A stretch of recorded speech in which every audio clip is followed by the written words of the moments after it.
मित्रों, आप सभी ने ये ध्यान दिया होगा कि जब भी हम भगवान विष्णु और उनके अवतारों के विषय में बात करते हैं तो हम उनके आगे श्री शब्द लगाते हैं, जैसे श्री हरि, श्री राम, श्री कृष्ण, श्री वाराह इत्यादि। किंतु ऐसा हम भगवान ब्रह्मा, महादेव अथवा अन्य देवताओं के साथ नहीं करते। तो क्या इसका अर्थ ये है कि श्री बोलकर भगवान विष्णु को सम्मान दिया जाता है और अन्य देवताओं को नहीं? ऐसा बिल्कुल भी नहीं है।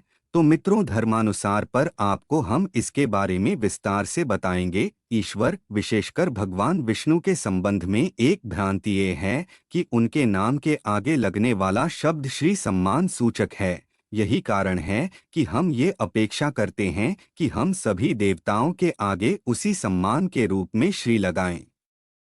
आज के परिप्रेक्ष्य में अवश्य श्री एक सम्मान सूचक शब्द है, किंतु आपको ये जानकर आश्चर्य होगा कि भगवान विष्णु के नाम के आगे लगने वाला श्री केवल सम्मान के लिए नहीं है। ब्रह्मा, विष्णु, महेश ईश्वर हैं, इसी कारण सम्मान पर उनका अधिकार निर्विवाद है। श्री लगाएं अथवा ना लगाएं, उनका सम्मान कम नहीं होता।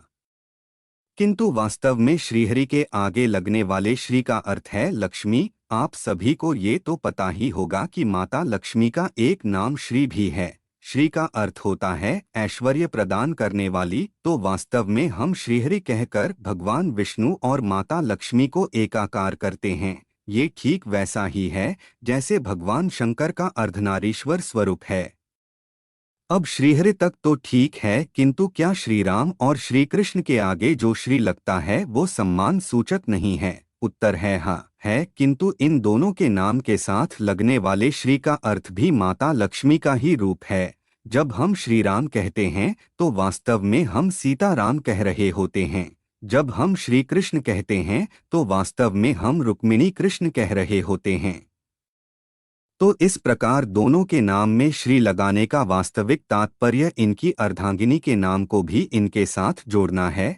अब एक प्रश्न और आता है कि भगवान विष्णु के अवतारों राम और कृष्ण के अवतारों को ही माता लक्ष्मी के श्री संबोधन के साथ क्यों जोड़ा जाता है, भगवान शंकर के अवतारों के साथ क्यों नहीं? इसका कारण ये है कि भगवान विष्णु के अवतारों की एक विशेष बात ये है कि नारायण के साथ साथ हर अवतार में माता लक्ष्मी भी अवतार लेती हैं। जैसे श्री राम के अवतार के साथ में माता लक्ष्मी देवी सीता और श्री कृष्ण के अवतार के साथ में माता लक्ष्मी देवी रुक्मिणी के रूप में अवतरित हुई। बहुत कम लोगों को ये पता है कि भगवान विष्णु के अन्य अवतारों के साथ भी माता लक्ष्मी ने अवतार लिया। जैसे भगवान वराह के साथ माता वाराही, भगवान नृसिंह के साथ माता नारसिंही, भगवान वामन के साथ माता पद्मा और भगवान परशुराम के साथ माता धारिणी। तो इन सब के साथ भी श्री का तात्पर्य माता लक्ष्मी के इन्हीं अवतारों से है। भविष्य में होने वाले भगवान कल्कि के अवतार में भी माता लक्ष्मी देवी पद्मावती के रूप में अवतरित होंगी। अतः ये बात सदैव स्मरण रखें कि श्रीहरि, श्री राम, श्री कृष्ण इत्यादि के साथ लगने वाला श्री केवल सम्मान सूचक ही नहीं बल्कि माता लक्ष्मी का भी प्रतिनिधित्व करता है। जय श्री नारायण। जय महालक्ष्मी।